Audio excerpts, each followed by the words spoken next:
Hola amigos, bienvenidos a Podcast Dojo. Tenemos nuevamente una nueva edición de Dojo Apuntes de Gerardo Gómez Sensei. Bienvenido, Sensei.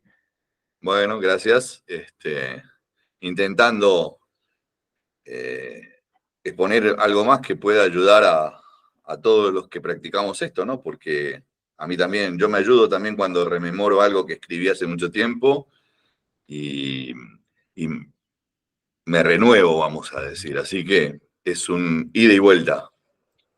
Hoy nos tenés un tema de sumo interés y que es un tema que es tratado extensivamente en el karate y también a veces es manoseado. El tema del karate, la filosofía y viceversa, ¿no? La filosofía en el karate. Claro. Bien, primero vamos a entender qué es filosofía como palabra, como expresión de lo que quiere decir, ¿no? O sea, está compuesta de dos palabras griegas, filie, o que viene a ser amor, cariño, y sofie, o Sofía, que es conocer, saber, Ah, mira. aprender. Es el amor por aprender, es el amor Mm, por conocer, es el amor por. Exactamente es eso, ¿no? O sea, es la pasión que uno siente para interpretar algo que realmente lo conmueve. Entonces, ya ahí tenemos la expresión abierta. Quiere decir que filosofía no viene de un señor viejito sentado en una piedra que larga expresiones a troche y moche, las cuales no dejan de tener su valor, pero son expresiones de él.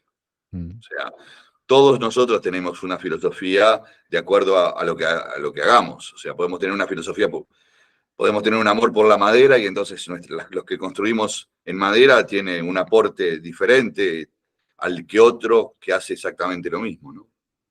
Eh, entonces, el discurso de la filosofía tiene que estar encarado por nuestro amor por conocer, por saber, por profundizar. Esa expresión no tiene modificación. Cualquiera que vaya al diccionario de la Real Academia, cualquiera que vaya ahora a Wikipedia, va a encontrar que filosofía, en su contexto genérico, en su apreciación, es eso, es el amor por conocer. Mm. Partiendo de esa base, eh, el karate tiene, o los que practicamos karate, tenemos una filosofía, que es nuestro amor por conocer qué es lo que estamos haciendo. Hoy por hoy se magnifica la palabra y no se le da el uso correcto. O sea, todos los docentes debemos hablar de filosofía. Muchas veces me han escuchado decir, innumerables cantidades de veces me han escuchado decir, la filosofía barata del karate, ¿no? O Mm. sea, esa filosofía comprada que no tiene nada que ver, importada, que no tiene nada que ver con la que yo siento. Mi filosofía, cuando yo enseño karate, trato de marcar ese amor que yo siento por lo que hago y transmitirlo, pero a su vez transmitirlo para que cada uno genere su propia filosofía. Yo sé que hay expresiones que son más bonitas que otras, que quedan más pegadas que otras, pero no necesariamente se acomodan a mi forma de ver las cosas. Por lo tanto, cada persona tiene su propia filosofía. Cuando se habla de filosofía de vida, se habla del el amor que cada uno de nosotros ha generado en la vida, la empatía que ha generado en otros en la vida, y cómo ese intercambio nos ha cultivado y nos ha hecho la persona que hoy somos. En el karate es exactamente lo mismo. Nuestro amor por lo que hacemos dentro del karate es lo que nos convierte en karatecas. Mm. Yo creo que hay una diferencia entre practicar karate y ser un karateca. Un practicante de karate cumple con lo mínimo indispensable, luego de lo cual se olvida. Un karateca es aquel que es karateca desde las 0 horas a las 11:59, Mm. a las 23:59. O sea, vos no podés dejar de ser lo que sos. Vos no dejás de ser médico porque no estés operando, porque no estés viendo un paciente. Vos sos médico siempre. Mm. Por lo tanto, la primera definición que cada uno debe hacer para entender si tiene una filosofía hacia el karate es saber si es un karateca o si es un practicante. A partir de ahí es que podemos iniciar el coloquio y podemos ampliarlo, ¿no? No sé, digo, podemos... Sí, prefiero que me vaya... Sí, lo que creo que muchas, eh, me pongo el vestido de la masa del karate, ¿ok? No del karateca típico, pero del practicante típico, este, donde muchas veces identificamos la filosofía con esas frases ya hechas en hierro, ¿no? O talladas en piedra, como el carácter y Centenage y cosas así, que supuestamente vienen de los maestros. Eh, es otra visión la que estás proponiendo, Sensei. Bueno, no sé si es otra visión o es la correcta. Digo, la correcta es querer saber. Eh, ¿Quién dijo karate ni Setinashi? ¿Quién lo popularizó? Son cosas diferentes. Mm. ¿Cuál es el sentido original de la frase? La frase era así. Yo creo que nuestro amor por conocer tiene que llevarnos a ir a buscar ese tipo de cosas, ¿no? Claro, Sensei, pero tú me estás apuntando acá. A mí me parece Sí, sí. que estás apuntando al centro neurálgico de una cosa que el karate, la cultura del karate hoy ve muy negativamente, que es en la cultura del karate de hoy hay que consumir información y no hacerse de información, no tener, no generar conocimiento. Bueno, sí, exactamente. Yo creo que el karate lamentablemente se mojó de lo mismo que se han mojado montones de actividades. La de me lo dijo fulano está bien, si me lo dijo Mm. fulano es así, es tal cual. No hay forma de mirarlo de otra manera. Aparte, si él ya lo investigó y el que vino atrás de él ya lo investigó, ¿para qué lo voy a investigar yo? Entonces, Exactamente, a eso me refiero. eh, ahí es donde el karate empieza Yo siempre digo que hay dos karate, el karate vivo y el karate muerto. El karate vivo es el de investigación, sí, mi sensei dice que está bien esto, pero yo tengo que hacerlo mejor para mí porque tengo que entenderlo. Y la única manera de hacerlo mejor para mí es justamente eso, entenderlo, hacer todo lo que pueda para hacer mío esto. No es que lo estoy haciendo bien, es que quiero sentirme bien con lo que estoy haciendo, que es otra cosa. ¿Ah? Es decir, yo puedo hacer muy bien el sotouke desde el punto de vista estético, pero ¿me siento bien haciendo sotouke o debería ser otra cosa? El concepto de uke o de seme, el concepto de recibir y dar, es un concepto que no puede separarse, tiene que estar conjugado, ¿no? O sea, no me pueden decir que estoy haciendo bien sotouke si no hay una respuesta, porque el uke ese es una recepción que necesita inmediatamente, no inmediatamente, en el mismo instante necesita una respuesta. Esto es filosofía, eso es comprensión del concepto técnico. O sea, hoy se mira más el cómo se hace que el por qué se hace. Claro, pero a mí me llama la atención porque en realidad el por qué se hace tendría que definir el cómo se hace. Claro, pero para el por qué se hace, primero tiene que haber habido un estudio que no Mm, existió. exactamente. Entonces, ¿qué es más fácil? ¿Decir cómo que investigar el por qué? Claro, pero como se define el Y cómo de forma arbitraria, total, sí, bueno, pero ni de forma arbitraria se hace. Es más fácil decirle, no importa, usted hágalo porque con el tiempo usted va a recibir la respuesta. exactamente. Apuntar a decirle, mire, si usted lo hace de esta manera, tiene que empezar a sentirlo para encontrar ahora ya la respuesta, no dentro de 20 años. Dentro de 20 años lo que hice fue un dogma, Claro. porque no se puede encontrar cosas diferentes haciendo lo mismo. Exactamente. No se puede encontrar cosas diferentes haciendo lo mismo. Pero eso que parece una obviedad es uno de los obstáculos más grandes en la comprensión del karate. Mira, hay una frase, hay una frase de karate no, del budo. Aparte de que existen errores de concepción entre lo que es Bujutsu, Budo, Bugei, etcétera, etcétera, que alguna vez creo que ya en un podcast lo estuvimos conversando eso. Hay cosas que son interesantes de base, ¿no? Yo primero diría Suhari. Entonces, le diría, estas son las 3 etapas que vos vas a tener que hacer como karateca. Primero, mirá lo que yo hago, incorporalo. Después, desarrollalo. Y después, olvídate de todo lo que yo te dije, porque ahora vos ya lo tenés, ya es tuyo. Ya no es lo que me dijo el sensei, es lo que yo viví a través de las enseñanzas del sensei. Mientras que no se cumplan esas 3 etapas y solamente se piense en kata, kumite y Quijón, estamos muertos.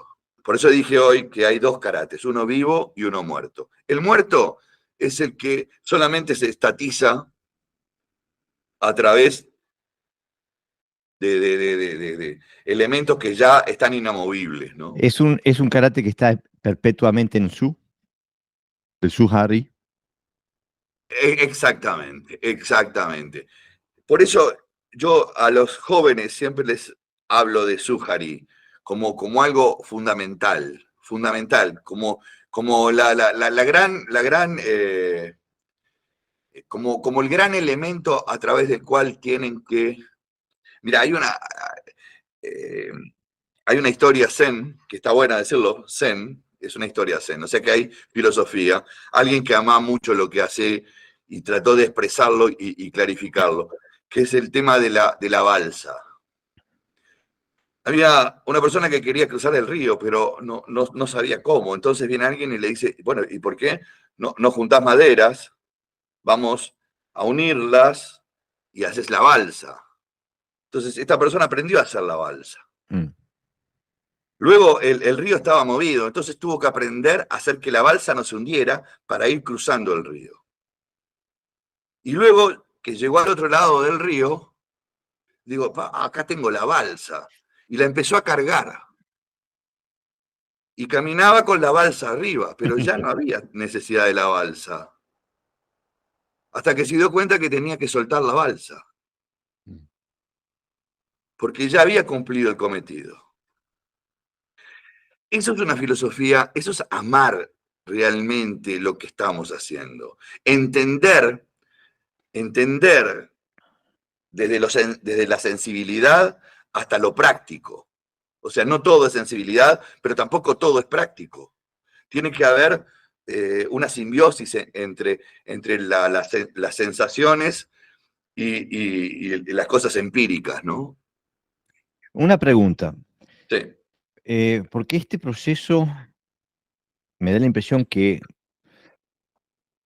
es susceptible al ego, ¿no? No hay que ser muy sincero consigo mismo para no decir, no, yo estoy en RI, soy el gran maestro. O sea, que hemos visto casos de ese tipo de karatecas, ¿no? ¿Cómo se administra ese proceso interno del karateca? Que lleva una vida, ¿no?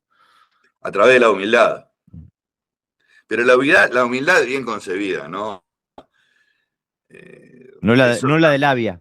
No, la humildad bien concebida, la que dice, si yo tengo estos límites y tengo estas cosas a favor, trato de no mirar para los costados, para no confundirme con las bellezas o con las maldades que me rodean, y ser honesto. Es decir, a partir de ahí es que yo hago lo contrario, mato a lo contrario de la humildad, que es la soberbia. ¿Ah? Es decir, en una balanza hay soberbia y hay humildad. Todos los seres humanos vivimos en esa balanza, ¿no? O sea, entre la humildad de reconocer lo que somos, que eso nos hace crecer, y la soberbia que nos taponea. Porque si ya lo sé todo. Es decir, eso es filosofía empírica. Eso es filosofía real. Capaz que lo de la balsa es es una filosofía etérica, ¿no? Pero que expresa realmente que cuando realmente estamos en gris, no tenemos que cargar más la balsa. ¿Ah? Ahora, ¿eso es olvidar a los maestros? No. ¿Eso es olvidar el estilo? No. ¿Eso es olvidar las enseñanzas? No, al contrario. Porque esas tres cosas, maestro, enseñanzas, práctica, fue lo que me hizo lo que soy yo, sin la balsa. Claro, pero me parece que tú estás, Sensei, apuntando a una relación que quizás es bastante inusual hoy, que estás apuntando a una relación estrecha de igualdad entre la, la filosofía y la práctica, o sea, la filosofía como algo que rige tu práctica. Es que no se puede desprender una cosa de la otra en el correcto sentido, por eso hablaba de empirismo, ¿no? O sea, por ejemplo, cuando hablo de Iken y Satsu, ¿no? O sea, un golpe, una vida. Eso es algo radical. Eso es algo radical. Para yo concretar ese Iken y Satsu, ¿qué tiene que haber pasado? Un proceso de aprendizaje y de práctica. Para luego tener la capacidad de saber que un golpe puede terminar con la vida. Pero en ese proceso aprendí que hay golpes que salvan vidas. ¿Por qué digo esto? Y acá sí también es filosofía. Si yo no uso el razonamiento, me convierto en un animal. Si yo paso de 0 a Iken y Satsu, me convierto en un animal. Pero si yo razono, puedo ver que hay momentos técnicos en los cuales yo no necesito ni siquiera golpear.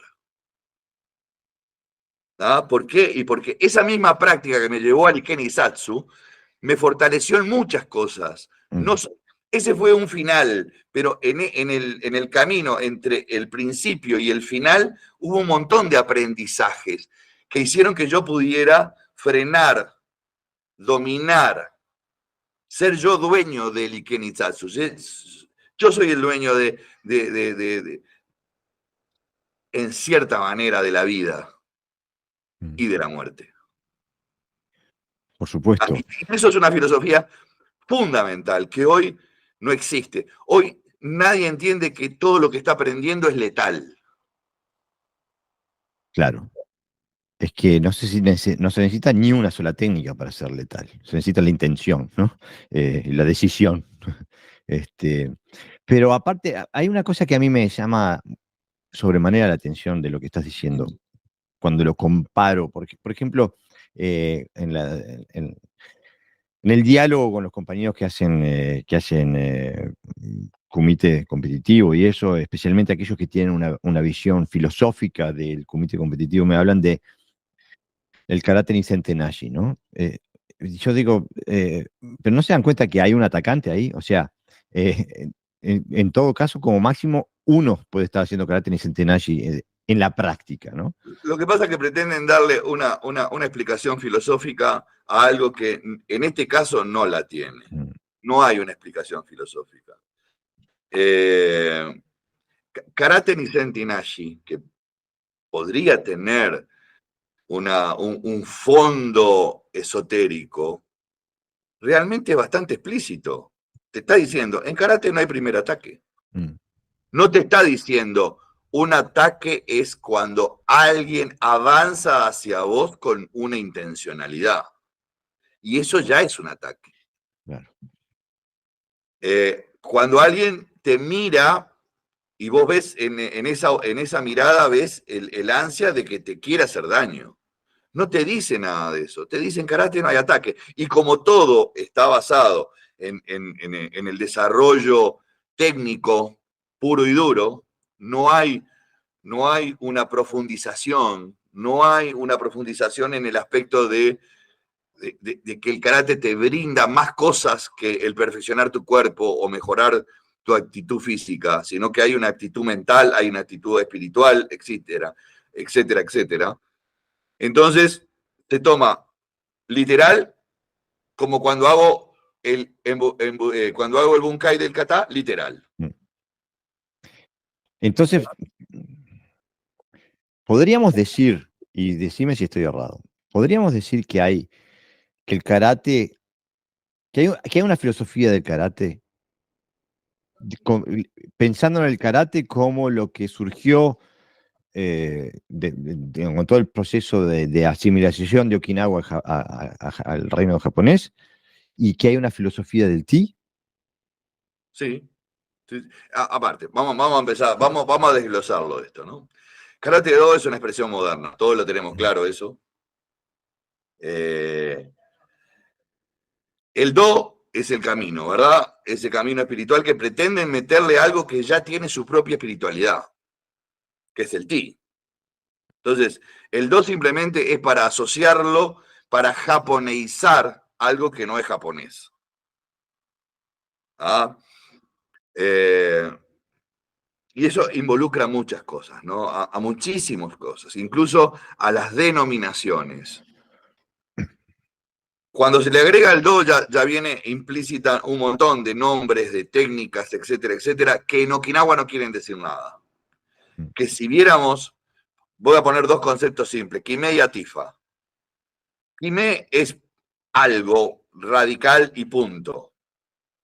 ¿Ah? Es el máximo punto de concentración de una técnica. Atifa es una amplitud de criterios. Es el blanco, es la explosión, es un montón de cosas. Entonces, Atifa en Uchinaguchi no tiene nada que ver con Kime en japonés. Sucede lo mismo con el do. ¿Con el cómo? Con el do. Con el do. En los antiguos sensei de Okinawa, los antiguos sensei, no a partir de 1900, el do no tenía ningún significado. ¿No? Es decir, había algunos como que le pudo haber puesto karate, pero como mano china. Cuando se quiere la palabra karate do y se le pone cara vacío, de mano, pero mano como mano y do como camino, se está haciendo otra cosa distinta, totalmente distinta. En primer lugar, como dije, lo del do. Se le pretende unificar al judo, al aikido, al kyudo, al kendo, es decir, es eso. Se le pretende dar una idea absolutamente japonesa. Ahora vamos a karate. Cuando se japoniza la palabra karate, se le pone vacío. Y ahí se le pretende dar una interpretación filosófica que nadie en su vida desarrolla, ni especula, ni entiende. Una mano vacía que te va a pegar. No tengo palo, no tengo revólver, no tengo cuchillo, no tengo... Es mi mano vacía. Deja de lado el pie, la rodilla, el hombro, los codos. O sea, empíricamente ya está mal. Desde el punto de vista real ya está mal. La expresión ya está mal. Entonces se quiere arreglar. No, bueno, la mano está vacía, pero la mano es la amplitud técnica. Sí, pero ¿y vacío de qué? ¿Vacío porque no tengo objeto o vacío de contenido emocional o vacío de expresión? ¿De qué está vacío?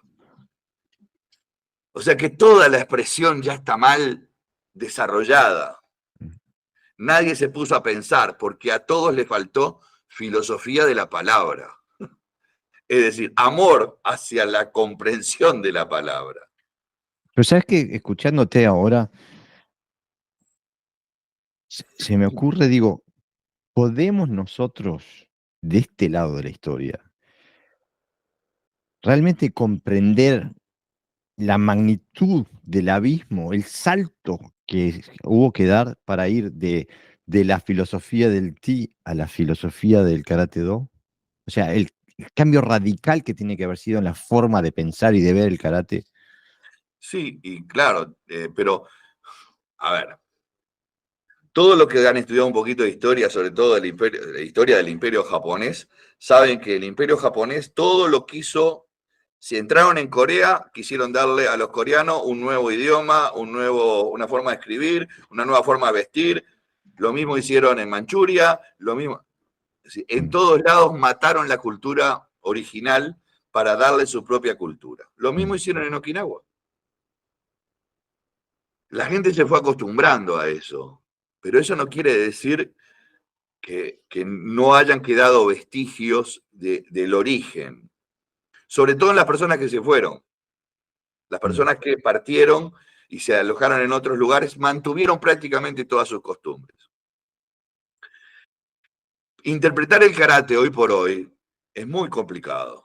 Interpretarlo para entenderlo en su origen, en su forma original. ¿Por qué? Porque está tapado de japonés, de ideología japonesa. ¿Ah? El salto literal fue enorme. Pero ¿qué pasa? Lo disminuyó la vara que la tenías arriba que te estaba dando. O sea, era esto o esto, no tenías otra opción. Entonces, ese salto cultural, generacional, no sé si existe la palabra, pero bueno, cultural y generacional, se achicó.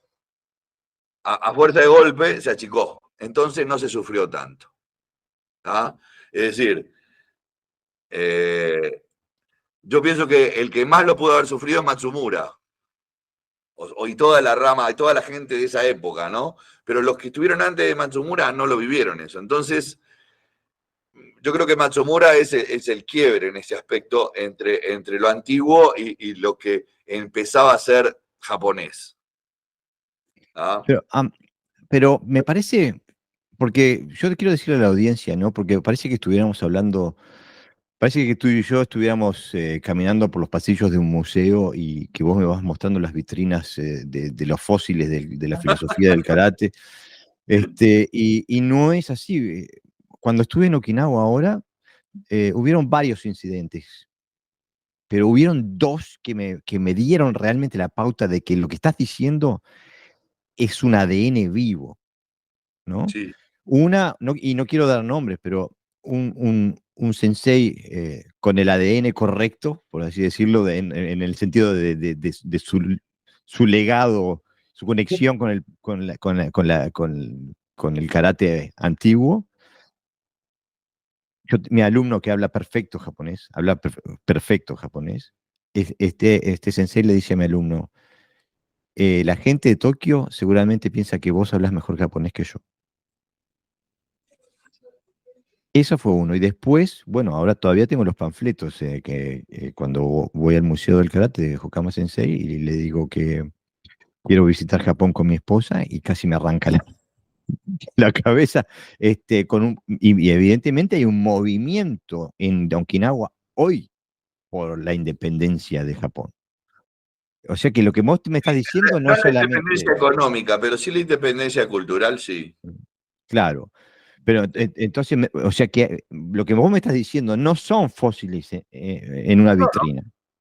No, exactamente. No. No. Por eso Japón pretendió darle al karate una filosofía que es, yo no digo que sea contraria en su término global a la filosofía antigua, pero digo que parte de diferencias culturales diferentes. Mm.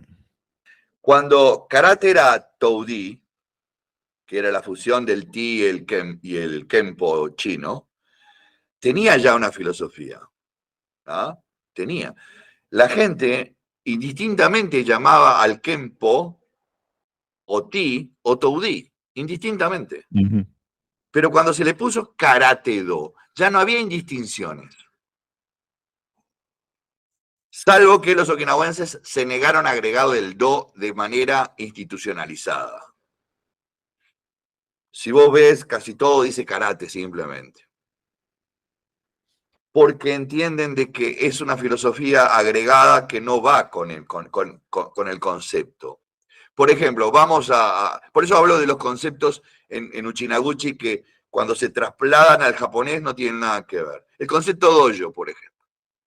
El concepto dojo en Okinawa no existe. No existía, ahora existe. Mm. ¿Por qué? Porque era cho. El concepto era cho. ¿Qué quiere decir cho? Un lugar. Vamos a practicar en un lugar.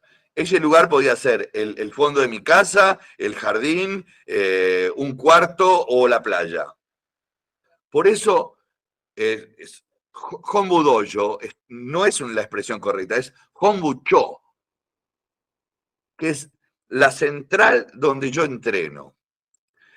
Y quien viene de ahí y abre en otro lado, no abre un Hombu Cho, abre un Shibu Cho, que es un lugar de práctica de alguien que viene de.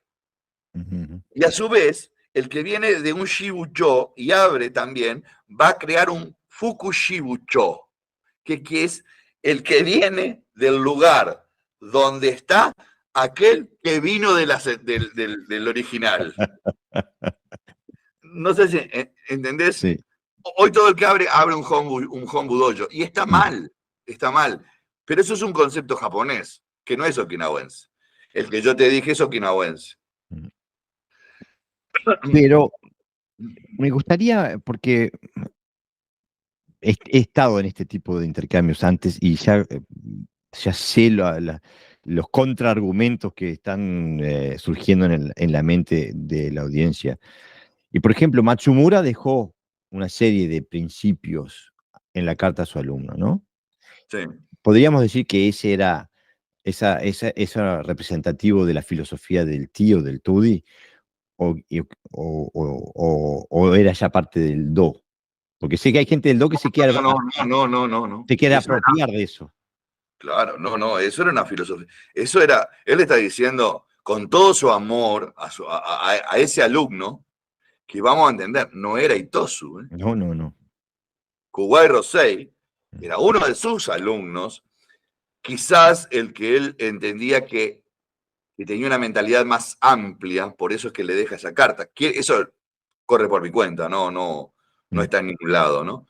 Pero dejarle una carta tan importante donde él le dice, no mires esto porque esto no te va a llevar nada, porque esta es una cáscara, porque hay quien lo va a hacer. O sea, él se adelantó al tiempo. Él predijo lo que iba a pasar.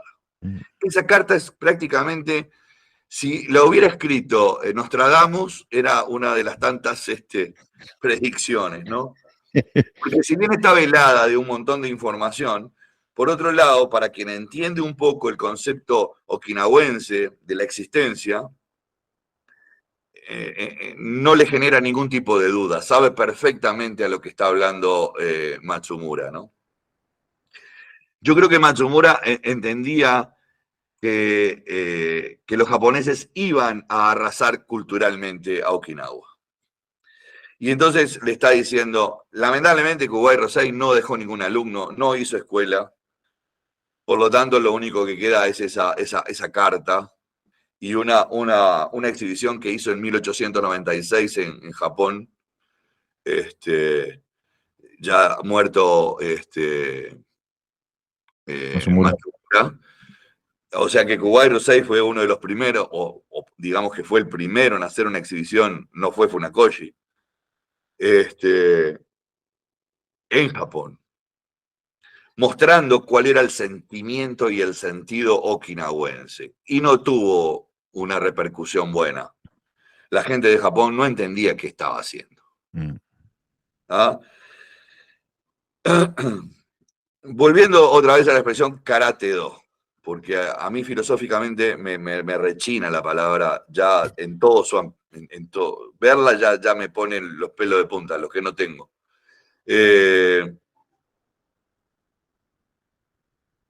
Hay un sensei okinawense de una escuela okinawense que quería ser más papi, que quiso ser en algunas, a pesar de que es una persona muy reconocida, no voy a decir el nombre, no interesa, que es una persona muy reconocida, pero creo que hasta sus propios alumnos en muchas cosas no lo entendieron, que era cultor del Zen. Él daba al Karate-Do, mirá la expresión que para él quería decir Karate-Do, es la mano de la iluminación que emana del vacuo. Okay. Es el camino de la iluminación de la mano que emana del vacuo. Es una expresión que es preciosa. Sí, pero no la entiendo. Yo tampoco. Yo tampoco. Entonces, será un koan, pero para mí no dice nada. Personalmente, ¿no? En primer lugar, porque no existe en Okinawa esa expresión. ¿Es una adaptación al concepto filosófico japonés? Es una adaptación al concepto filosófico japonés. Cuando vos hablabas de karate antiguamente, fonéticamente, porque no era la escritura, sino era fonética, era la técnica de Okinawa vista con los ojos chinos. ¿Y los ojos chinos de qué venían provistos? De una filosofía budista o taoísta. Ya ahí hay una filosofía implícita, ¿ah? Que tiene una amplitud tremenda, que mojará a cada uno de distinta manera, pero ya existe esa filosofía. La técnica, la dinámica, influenciada con la vista de aquellos que habían vivido 5.000 años más. Claro. ¿Ah? Eso es mucho más lleno de contenido que Karate Do, que para mí es una expresión vacía de contenido.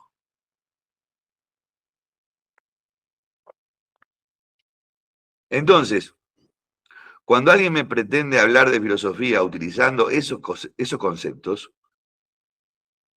ya de por sí me está diciendo que la persona no ha profundizado suficiente. Su amor por lo que hace no ha llegado a tanto como para mojarse y estudiar un poquito más. Mira, tengo una pregunta y te pido que tengas paciencia con la redundancia que voy a decir, que sé que a vos no te gusta, pero para que se entienda la palabra, la pregunta, ¿no? Ya sé que no te gusta el término karate funcional, porque si no es funcional, no es karate.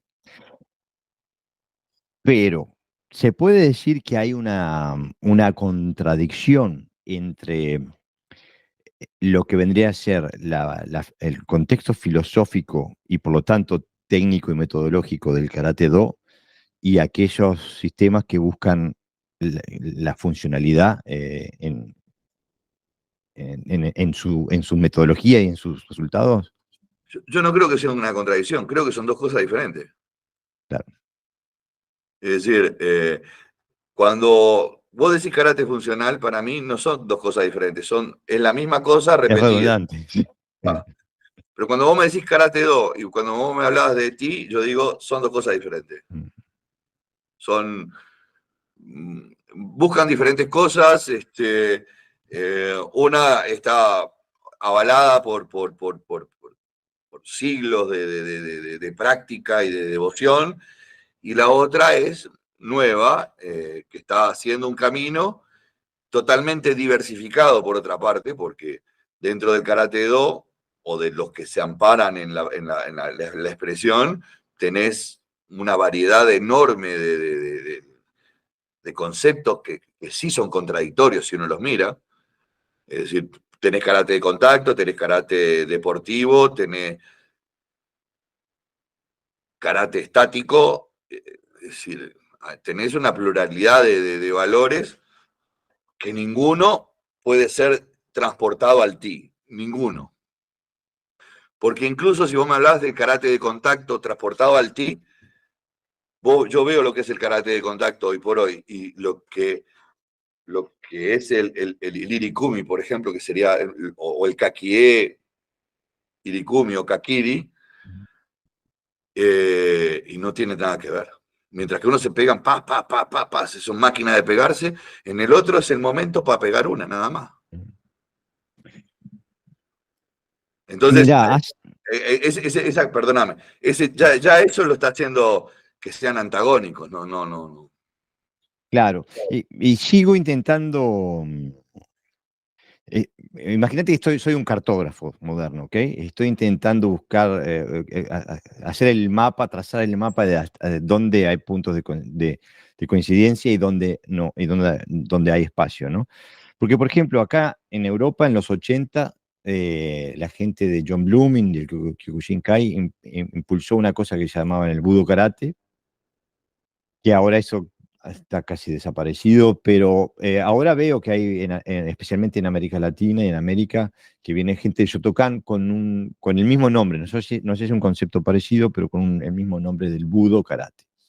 Este, ¿Eso no te parece que es todavía más una inserción más profunda dentro de lo que vendría a ser el cuerpo filosófico japonés y más lejos de la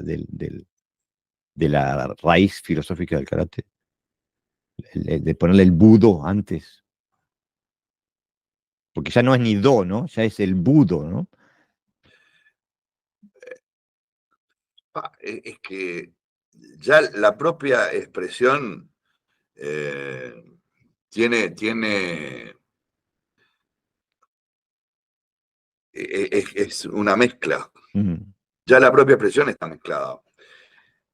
En Okinawa el budo como tal, no, el bugei se manejaba, o el jutsu, el bugei, o el bujutsu, Mm. como técnica de guerrero.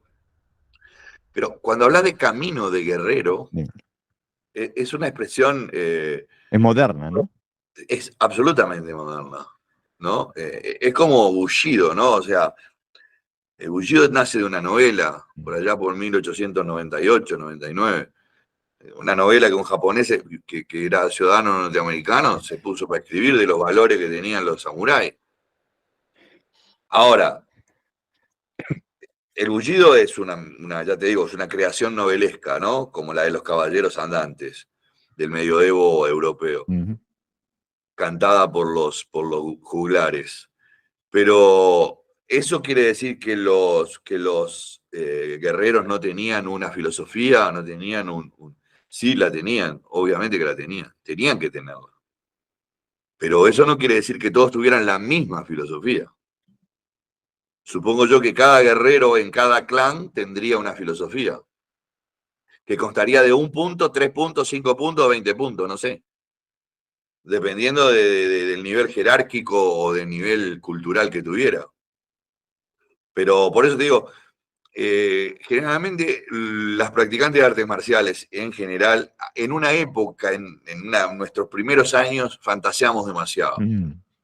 Nos podemos quedar con la fantasía o podemos ir suplantando la fantasía por hechos concretos o por lo menos más cercanos a la historia. Y con eso vamos alejando la fantasía. Hay gente que se quedó en la fantasía. Yo creo que la fantasía ayuda en algún momento Mm. también a generar la sinergia de la práctica, ¿no? O sea,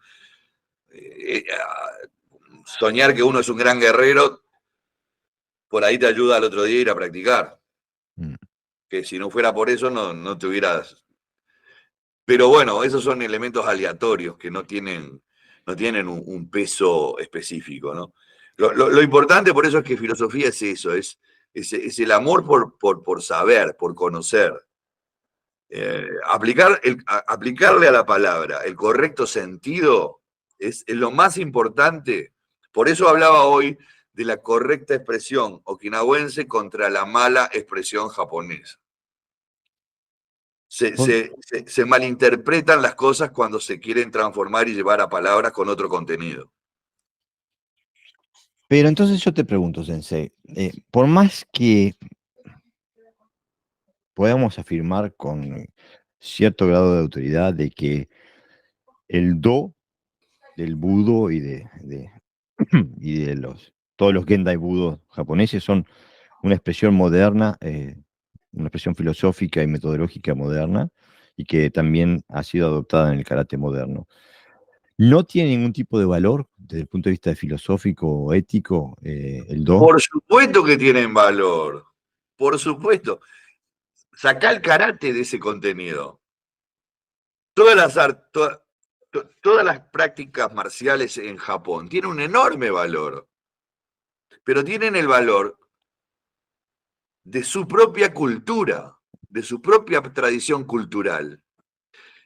Llevar el karate de Okinawa, no puedo decir de Okinawa, para mí el karate es uno solo, que es el de Okinawa, Después el otro es Karate-Do, es japonés. Llevar el karate a Japón y darle la misma inserción cultural es un error porque no se puede agarrar, no se puede sostener. Es decir, el kendo, para conformar lo que hoy conocemos de kendo, 50 maestros durante 5 años se dieron de palo y en reuniones y de palo de verdad se dieron para formar los kata basados en su tradición. ¿No hubo alguna muerte en ese proceso? No sé, la verdad es, no te lo puedo decir porque no lo sé. Pero se ¿Ah? fueron a las manos, ¿no? Pero varias veces sí hubo. Y bueno, y lo mismo pasó con los maestros del Jiu-Jitsu.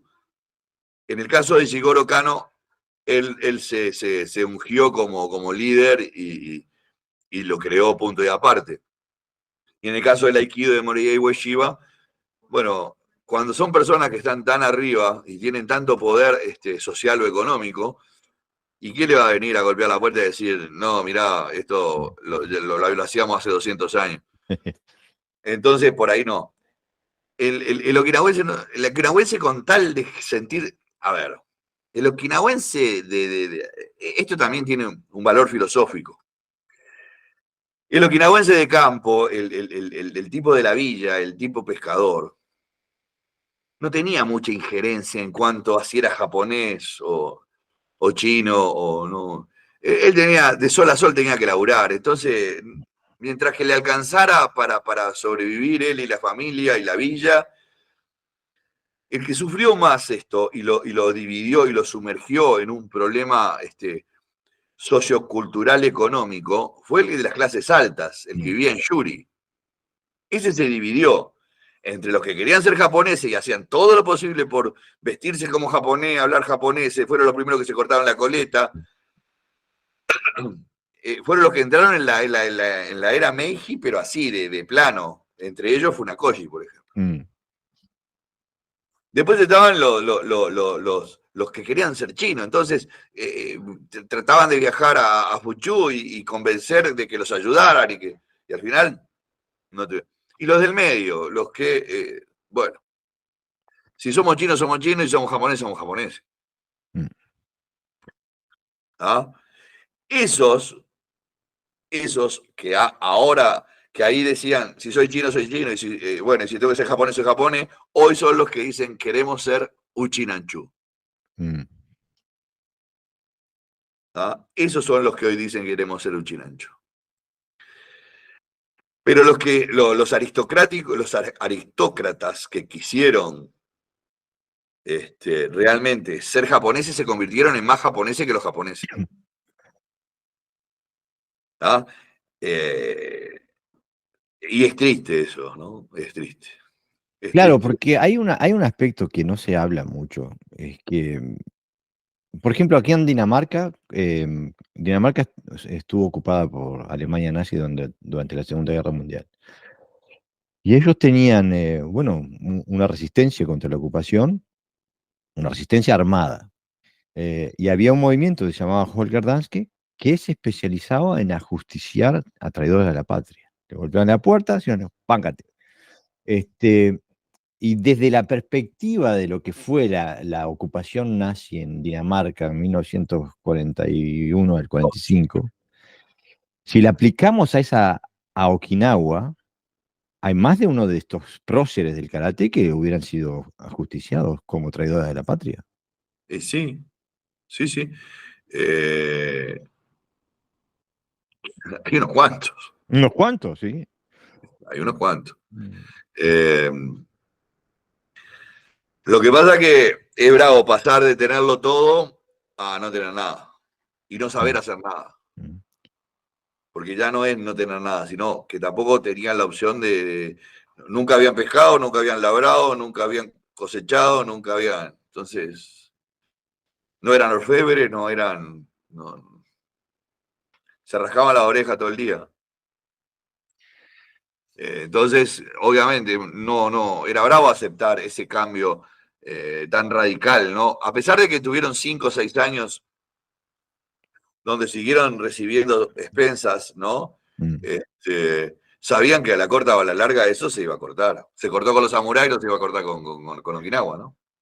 Sabes que teniendo en cuenta las charlas que he tenido contigo y los podcasts, los ocho apuntes que has hecho conmigo y todo, cuando estaba ahora en Okinawa tenía toda esa película muy presente y una de las cosas que observé cuando yo vivía a media cuadra de la Kokusai Dori, me fui caminando hasta el castillo de Yuri, ¿no? Buah, Eh, y pedazo, una de las... sí, pero lo disfruté, porque aparte una de las cosas que iba observando, que cuanto más arriba, cuanto más cerca del castillo, más plata había. Más claro. grandes las casas, más caros los autos, más, ¿no? Que hasta el día de hoy esa estructura socioeconómica sigue vigente. Que vos fijate una cosa, ¿no? Cuando vos vas subiendo hacia el castillo, Mm, cuando vas subiendo, no ya en la parte del castillo, sino justamente en ese trayecto de la Kokuchaidori mm, hacia el Yuriyo, cada tanto ves, hasta acá llega el agua, mm, si hay un tsunami. ¿Seguís? Hasta acá llega el agua. mm. O sea, eso te marcaba el nivel jerárquico. Sabían que en un tsunami los que estaban allá no se iban a ahogar. Exactamente. Cuanto más arriba, más seguro estabas, ¿no? Exactamente. Entonces, hasta en eso hay una la cultura de supervivencia, ¿no? O sea, el poder adquisitivo te permitía tener una opción de supervivencia mayor al que estaba en la costa.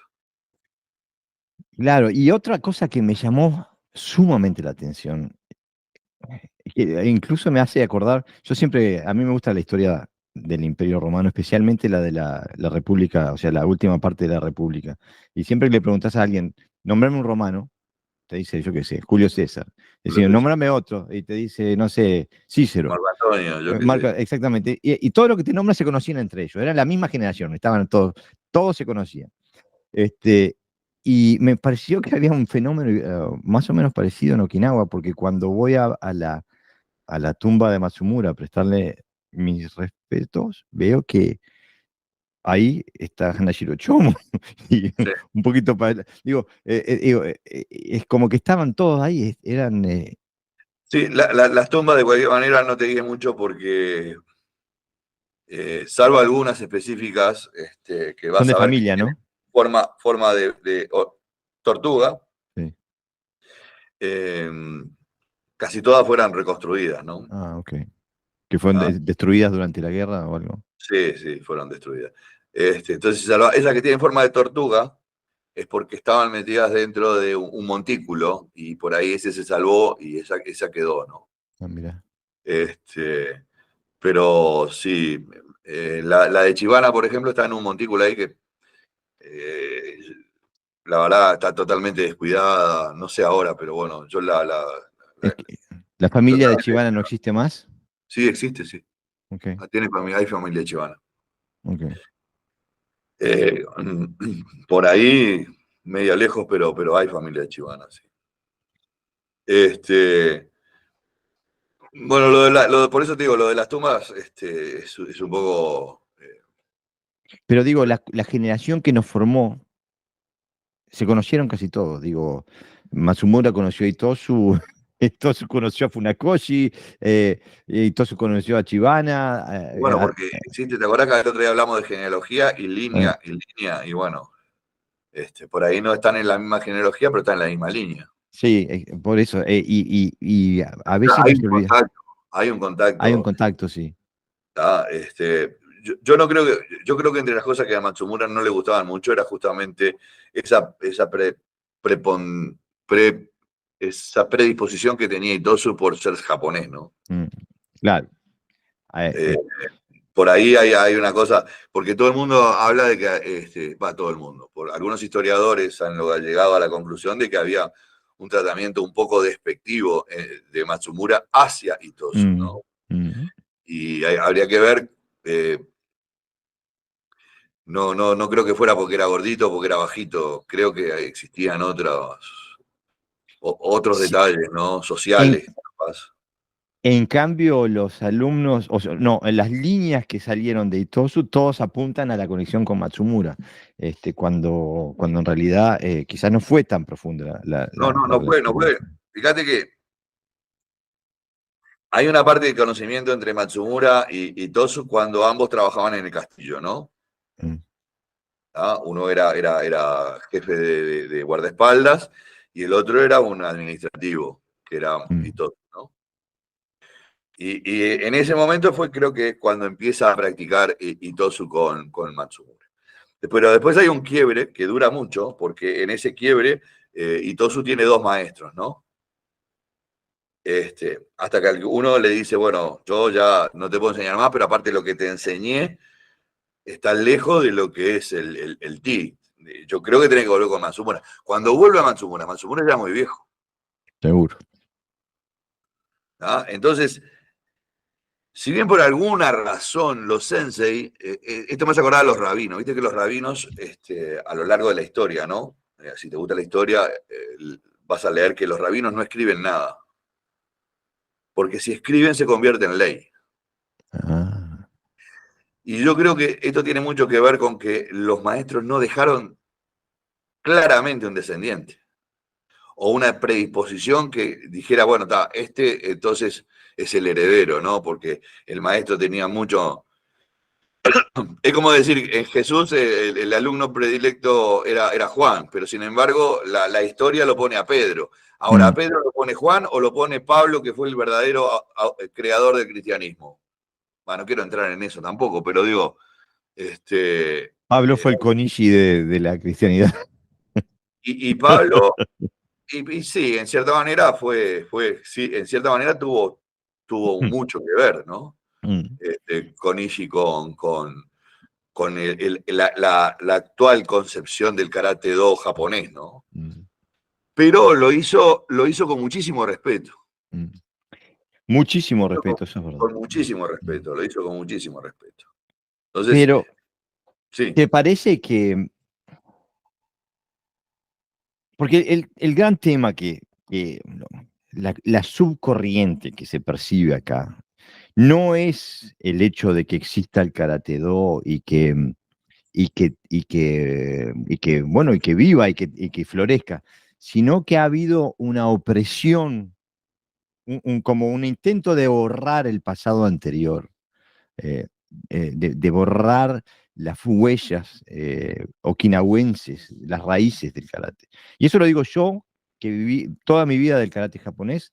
Yo tardé, en nuestra concepción de nuestra identidad, sabíamos que el karate venía de Okinawa, pero era un paréntesis. En sí, realidad sí, empezaba con sí, Funakoshi. con Funakoshi, ¿no? Bueno, es una de las cosas que más me irritaba a mí, ¿no? Eh, cuando yo empecé a hacer, a ver, si filosofía es el amor por saber, yo le he puesto mucha filosofía a toda mi vida, ¿no? Dentro del karate. Cuando empecé a hacer karate okinawense, eh, y decía que era karate okinawense, me miraban como diciendo, ¿y qué es eso? Mm. ¿Qué es eso? ¿Qué invento es eso? ¿Qué invento es ese? ¿De dónde viene eso? Eso es Entonces, esa incultura es, fue muy bien programada. O sea, la mejor forma de matar una cultura es ignorarla. Exactamente.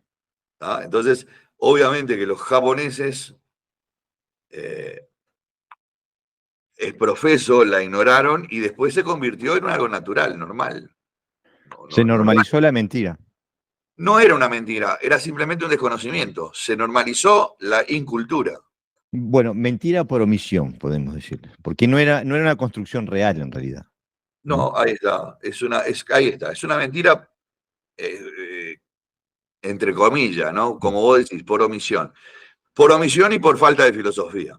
Se le mm. dio más importancia a la filosofía que un viejito aportaba al final de cada clase, y estoy hablando específicamente de Funakoshi, con, sus, con su filosofía porque aparte no se puede negar que Funakoshi era una persona culta que dominaba los principales libros chinos, que eran fundamentales, si se apreciaba de ser culto, y los ponía por delante de su propia cultura como okinawense. Mm. ¿No? Es decir, si hay alguien que desconoció la propia cultura, porque él hablaba de sus maestros y contaba historias de sus maestros, pero no hacía un hincapié profundo en la formación. Por ahí es que yo estoy diciendo una falacia por desconocimiento propio de que Funakoshi no expresó eso, ¿no? Por ahí. O de lo contrario, es tal cual lo estoy diciendo. Él no quiso nunca fundamentar la práctica del karate okinawense, porque si no hubiera dicho, bueno, mis mejores alumnos vayan a Okinawa ahora, vayan a entrenar con fulano, mengano, sultano. Claro, pero aparte, digo, Y nunca propició eso. no, pero aparte técnicamente, lo que es parte de él, con los nuevos nombres japoneses, etcétera, etcétera, no es lo mismo que ya hay un quiebre incluso con lo que hacía No, y Itosu, aparte, ¿no? sí, y aparte se apoya también muy bien en el hecho que otros maestros que fueron, como por ejemplo eh, Miyagi Choyun, Mm. también dice, bueno, vamos a cambiar los nombres de los kata, vamos a crear kata, vamos a cambiarle los nombres, todos vamos a poner nombres japoneses. Entonces, bueno, si hay otro más que me apoya, seguimos. Es como que había un movimiento, digo, incluso releyendo el libro de Toyama Kanken, donde prácticamente que deifica a Itosu, prácticamente que es un semidios, incluso pensando en la experiencia china que tuvo Toyama Kanken, que estuvo viviendo en Taiwán, etcétera, etcétera. Pero está claro que Toyama Kanken, Pero mirá que Taiwán no es Fuchu, ¿eh? no, no, no, ya sé, incluso estuvo en Taiwán porque estaba bajo ocupación japonesa, digo, pero estaba completamente jugado al proyecto japonés, pero completamente jugado al Sí, sí, proyecto sí, japonés. sí, sí, sí. Y bueno, y de ahí para acá, olvídate, ya eran japoneses absolutamente todo. Yo me pregunto si Funakoshi le hubiera dicho a Otsuka, vaya y esté un año entrenando en Okinawa, y después venga si Otsuka no lo hubiera hecho. Yo me supongo que sí, porque Yo Ozuka me era supongo un que sí. buscador. Y si lo hubiera dicho a otro también. Con Ishii, por ejemplo, era otro que hubiera salido, me parece. Con esto lo podía haber hecho sin necesidad, porque él practicó con todos los okinawenses. Si él hubiera tenido intencionalidad, lo podía haber hecho. Simplemente que creo que le apostó todas las fichas a hacer un karate japonés y punto. Pero también creo que la gran diferencia es que el, el karate okinawense y la filosofía del karate okinawense es personal por definición. Entonces no hay estructura, o no había estructuras organizativas No, del otro no lado. me acuerdo. No había. Y la filosofía es personal. Pero, pero había una diferencia técnica ostensible. Ah, totalmente, totalmente. Digo, Entonces, si vos hubieras querido, hubieras podido por lo menos partir de la base de la práctica, ¿no? Después llegarías o no a la parte, a las conjeturas filosóficas, pero por lo menos la parte práctica creo que. Incluso lo que pasa que es esto, por eso uno tiene que tener mucho cuidado con lo que dice, sobre todo si no tenés fundamento. Ahora, si tenés fundamentos, igual tenés que tener cuidado, pero está basado en fundamento. Si yo soy un mediocre, que lo soy, pero con una mente abierta. Yo soy un mediocre con mente abierta en algunas cosas, en algunas cosas. Y entonces no quiero que otros de mis alumnos vean la excelencia que otros practicantes como yo tienen. Evito. No, no, vos no vayas ni mm. o sea, yo digo que yo no voy a ningún otro lado ahora, a mi edad, a los 65 años, digo, yo no tengo interés en ir a ningún otro lado, a mirar nada. Creo que he visto demasiado ya. Pero te pasaste de trotamundo. Pero si mis alumnos vienen y me dicen, porque queremos ir a practicar, pero mi hijo, vaya. Vaya. ¿No? Entonces, esa es Eso creo que es lo que no quiso ni Funakoshi ni ningún otro. ¿Por qué? Porque si vos ponés como primera persona en un país como hizo Miyagi con Yamaguchi, no le dijo primero, yo me voy a ir para Okinawa, venga usted conmigo, entrene conmigo en Okinawa y con mis alumnos de Okinawa. Nunca lo hizo. No. Prefirió dejar a alguien, y a mí me cuesta decir, ¿y cómo? Estuvo 2 veces Choyun Miyagi en Okinawa. La vez que estuvo más, estuvo 6 meses. Y ya dejó un sucesor que nunca estuvo en Okinawa. Mm. Esas son las cosas que no me. Que históricamente son así, por otro lado, que cualquiera puede agarrar un libro de historia y ver la biografía de un fulano de Mengano. Hoy por hoy, Lo que pasa es que nosotros ¿cómo nadie pensamos, cuestiona ese tipo de cosas? ¿Cómo nadie hay que cuestionar? En esta vida hay que cuestionarlo todo, todo. Yo me tengo que cuestionar también. lo que pasa es que nosotros creo que en el karate tenemos una tendencia que es una falacia digo, automática, es que partimos de la infalibilidad de los maestros. Y yo cuando, por ejemplo, en el caso histórico que me estás nombrando, yo veo una persona que apostó fuerte a un proyecto y después se desilusionó. Dijo, ¿saben lo que? Me voy para casa y chao. Y dejó todo como estaba. Sí, yo creo que la Segunda Guerra Mundial lo desilusionó, Mm. porque murieron sus principales alumnos, murieron sus hijos. Yo Y, creo que, yo creo que, yo y creo usaron que Okinawa como lo mató escudo. la guerra. Y usaron Okinawa como escudo. Podrían haber muerto muchísimos menos okinawenses. Pero obviamente. En primer lugar, que Okinawa no tendría que haber sido un campo de batalla bajo ningún concepto, porque no era un lugar que estaba equipado para soportar un ataque. No estaba equipado para soportar un ataque. Y la gente no estaba hecha para pelear tampoco. Mm. No estaba hecha para pelear con armas. Y vos estuviste en el Museo de la Paz, ¿no? Sí, sí. Y me ¿Vos partió el corazón. viste las armas que tenían los okinawenses que le Sí. daban? Lo mandaban a la. Rifle sin caño. Ah. Era la culata nada más. No, no. Era algo que no tenía, que era. El genocidio en Okinawa fue doble, porque Leíste la carta del almirante, el que estaba a cargo de toda la. No, esa no la leí. Ah, Se bueno. me pasó. Ahí él le dirige una carta al emperador diciendo de que el Japón tenía una deuda de por vida con Okinawa, por lo que le habían hecho. Y claro, es que el genocidio fue doble, porque primero que los japoneses la mandaron a la muerte a Okinawa, así como carne de cañón, y después los norteamericanos que le dieron como quien lava y no tuerce, Sí. pero así. Pero Bueno, creo que de todas maneras, dentro de lo que es, lo que nos llegó hasta nosotros, más allá de todo eso, creo que los maestros, aquellos que nosotros venerábamos como seres perfectos y semidioses, esas fuerzas los malearon, los formaron y fue imposible para todos y cada uno de ellos mantener una línea única. Y pienso que a veces queda en evidencia eso. Lo que pasa es que esas volvemos al descuelgues que principio. quedaron.